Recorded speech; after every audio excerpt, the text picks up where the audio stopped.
Convention season is back, so come see us at the 10th anniversary of Exotica Expo Chicago. We'll be there all weekend with our uncut and uncensored DVDs from July 16th to the 18th. Get your tickets now at exoticaexpo.com. Alright, dude, you were right. We saved the best movie for last. Of the 3 movies that we watched today, this was the 3rd one. The other 2 we watched were America the Motion Picture, it's a Netflix animated movie, and the Assassin 33 AD re-edit Black Easter. I will say, of the 3 movies, I was gonna say, how high was the bar set? Because it didn't feel very high. it does help too that this movie is about 20 minutes shorter than the other movies that we watched today. So if the Asylum is the Asylum movie, it's a Mockbuster and it's called Jungle Run, and the Asylum is always very good at reminding you of what movies are coming out. When I saw this one pop up in the new releases, I was like, oh right, Jungle Cruise with Dwayne Johnson. That movie is coming out. Thank you, Jungle Run.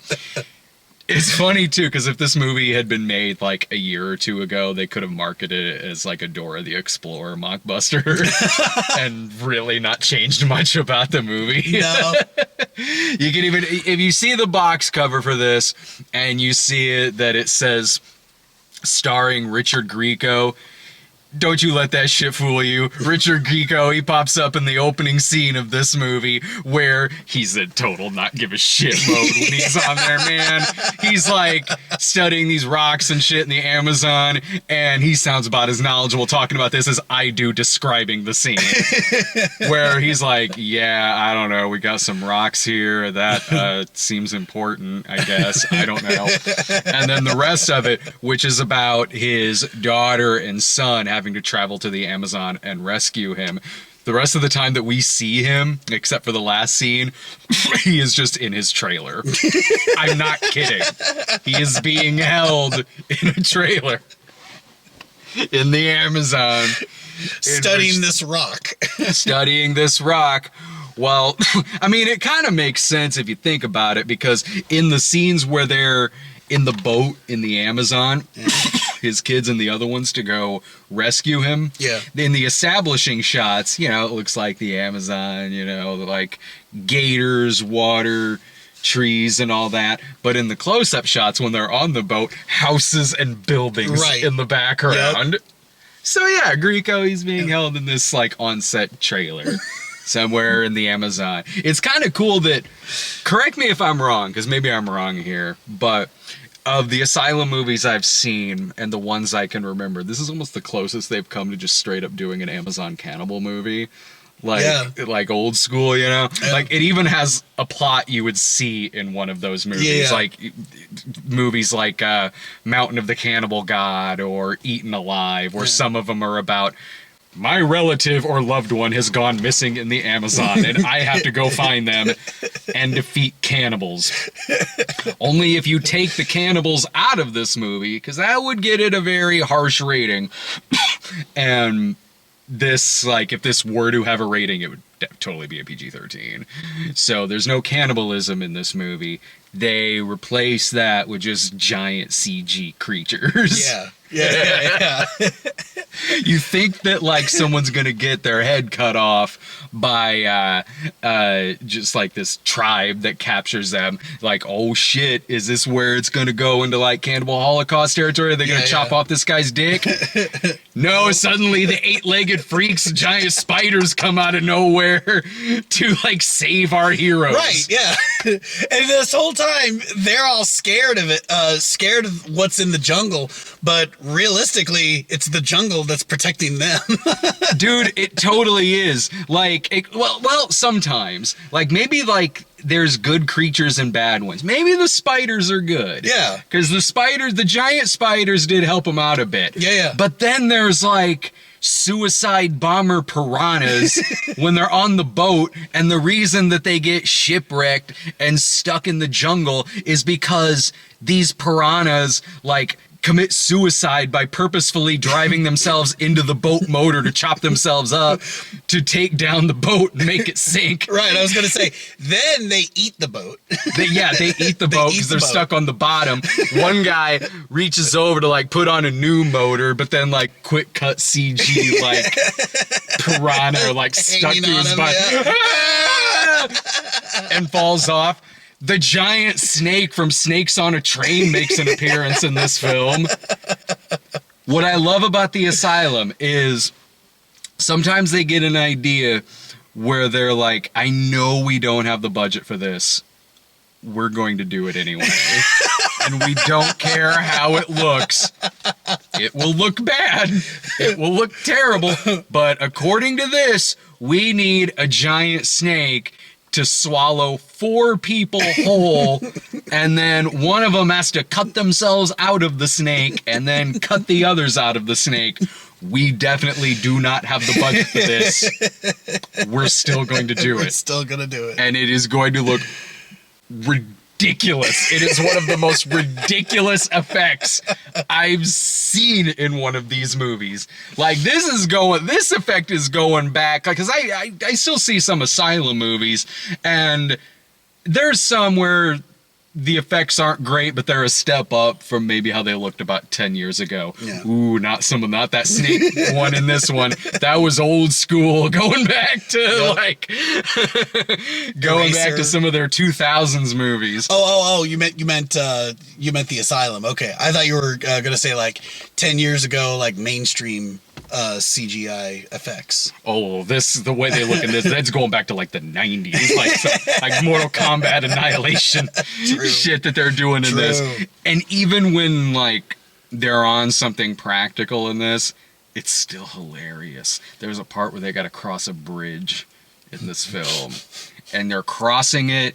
As I was keeping an eye out for this scene because Scott Foy told me about this, and it sounded hilarious, and it is when you actually see it. The way that the scene is supposed to be is kind of like you see in a lot of these jungle adventure movies where they're crossing a rickety bridge, like Temple of Doom or something. But in this, it is not a rickety bridge they're crossing. No. It looks like a very sturdy, professionally put together, made by metal wires, like keeping it up and everything. It looks like they're just a very structurally sound bridge. Yeah. It looks like they're like a sanctuary or something, but they have to act like it's going to fall apart at any moment. Like, it looks like someone who's just like drunk walking. Like they're fine. Like the sidewalk's not going to break or anything like that, but they're drunk and like, and they have to shake the camera too to make it look like it's moving, even though there's no way in hell that bridge is moving. Right. Again, I'm like, bravo. That's what the script said to do, so that's what you did. Can I just say that that scene with the piranhas in the boat makes a good case for why there should be a tornado made out of piranhas. Piranado. Oh yeah. There might be a movie like that. There's Clownado. Clownado. There is. Yeah, there's Clownado. There's Arachnado. I'm sure that there's some other ones too. I mean, this one is. There were parts in the movie that got very funny, especially the spiders showing up, the piranha and things like that. It did have a lot of moments that really lagged. It's a short movie, but overall it kind of felt a little longer than it was. But it is short. It's under 90 minutes. But then in the last 10 minutes, it kicks the insanity up to about like freaking 11 with this movie. Yes. It's crazy. And like there's more crazy shit after the giant snake. The giant snake's not the end of this movie. Yeah, you think it is, like, you think that's like the climax, but then then they find Richard Grieco trapped in CG vine like it's the ruins. Like now, like the plants are evil and trying to kill him. They're like, we need to cut these vines off of him. No. Like that'll make it crush him even more. But he's got the magic stone. But what the magic stone does is a hole in the earth opens up, and then out comes this giant beast that's a cross between a leopard and Doomsday from Batman v Superman, with his head on fire like Ghost Rider. then that thing shows up from the portal to hell. Everything he's saying is legit. I mean, I saw this creature come out of this hole, and I just thought to myself, why didn't this movie feature more of that? Well, they don't have that much money. Like, they could only bring him in at the end. Maybe he was always there, because this is one of those movies where characters don't have peripheral vision. Like, it was the same way in that 8 vs. Monster Asylum movie I watched. There's a part in this movie where a dude is just standing there in the jungle. The guide comes up behind him and is like, hey, watch out. And the dude's like, watch out for what? And he's like, right in front of you. Huh? And right in front of him are like the biggest alligators that you've seen. And there's 3 of them. And all they want is his like bag of water. His backpack, yeah. His backpack. They're really thirsty, want some snacks. They're in an asylum movie, so they are super high. And they just want his freaking snacks. And then...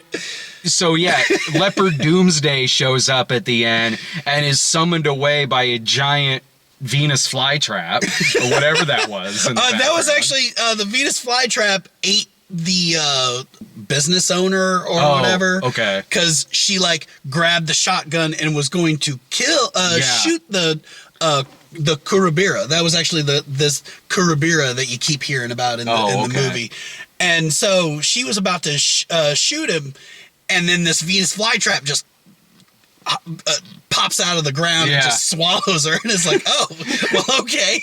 What is with this jungle?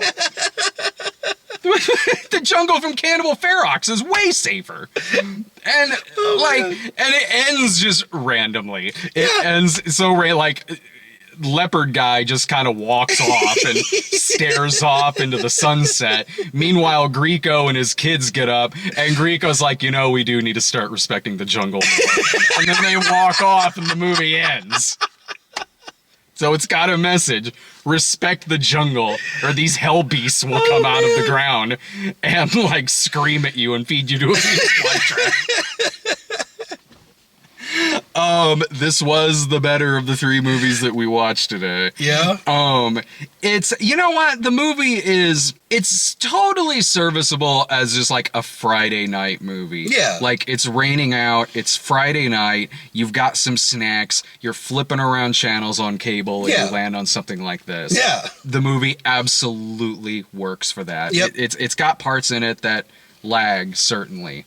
But when it jumps back into it, with the piranha, the spiders, and all this crazy shit that happens in the end, it does break you back into it, and you'll get a laugh out of it. Smoke some weed. You got a night. You got your night just right there.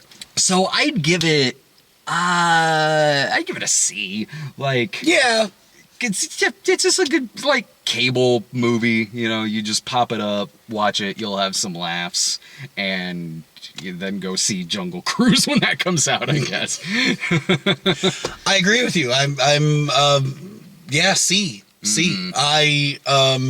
Maybe it's because those first 2 movies just really lowered the bar, and I'm just like, yeah, whatever. This movie's great. Sure. but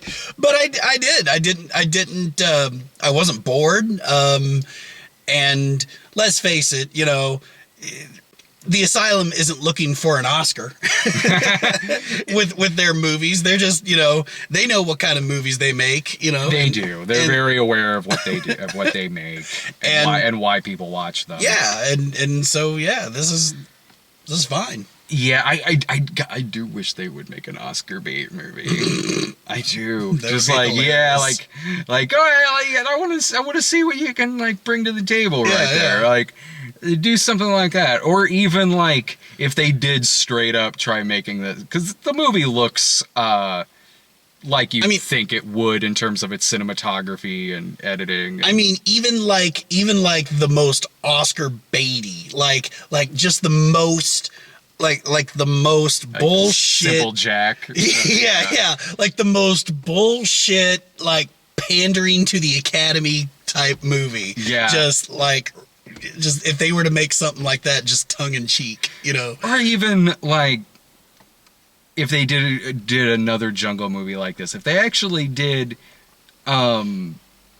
Because when I was watching this, I was thinking back to a lot of those movies, like, you know, Mountain of the Cannibal God, Eaten Alive, and movies like that. And some of those movies did have very cool cinematography, and it certainly had a good and memorable musical score to them. Batshit over the top special effects that they had in them, with all the gore effects that were in those movies.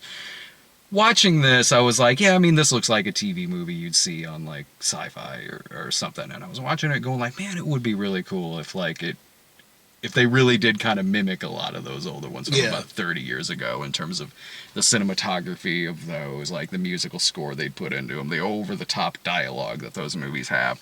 But I don't know what the difference in budget is really between 30 years ago, a movie like Cannibal Ferox, and a movie like this today. I don't know, but I'm like, it'd be cool to see them like straight up mimic something like that. Or again, like I said, make an Oscar bait movie. Like, go outside the box on a couple of things. Like, that would be kind of cool. I would watch the hell out of it, man.